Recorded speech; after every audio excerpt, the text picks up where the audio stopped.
صدا، دوربین، حرکت، زرت. به برنامه شعبده بازی داد خوش آمدی. یه گاز همبرگر بزن روشن شه. ببینین و تماشا کنین. این بشقاب اینم کره. یعنی الان کره نیازم بعد همبرگر؟ اینم یخ. تو معده میماسکه.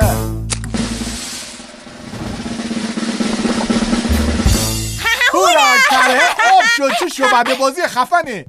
اینجا چه خبره؟ استاد ببینین من الان چطوری کره ولو شده رو به حالت اول در میارم.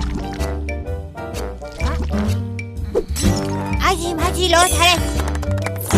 این که شعبده بازی نیست. استاد من یخو قیب کردم، کره رو آبکی کردم، دوباره صفر کردم. این شعبده نیست پس چیه؟ پس چیه که؟ مواد همیشه به یه حالت نمیمونن و در اثر سرما و گرما تغییر میکنن. مثلا کره در اثر گرما ذوب میشه، یخ با گرما آب میشه و بخار میشه. یعنی منم بخار میشم؟ مگه تو یخی؟ استادی خیلی موجود یخیه. میخوان یه جوک بگه ببینین چقدر یخه؟ یه روزی مرده میخوره به نرده. یخ بینمک. ببینید بچه ها، یخ وقتی به اندازه کافی گرما جذب کنه به مایع تبدیل میشه نسوزم. و اگر مایع باقی مونده گرما جذب کنه تبدیل به بخار میشه. استاد چرا ابزار شعبده بازی منو بخار کردین؟ به چشمانت یه چیز بهتر دارم.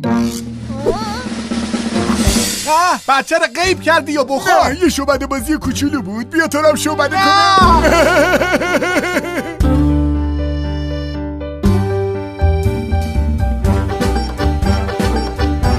بچه ها از اینکه این درس خوب یاد گرفتین ممنونم. اگه دوست دارین بازم ببینید. خسته نباشی استاد.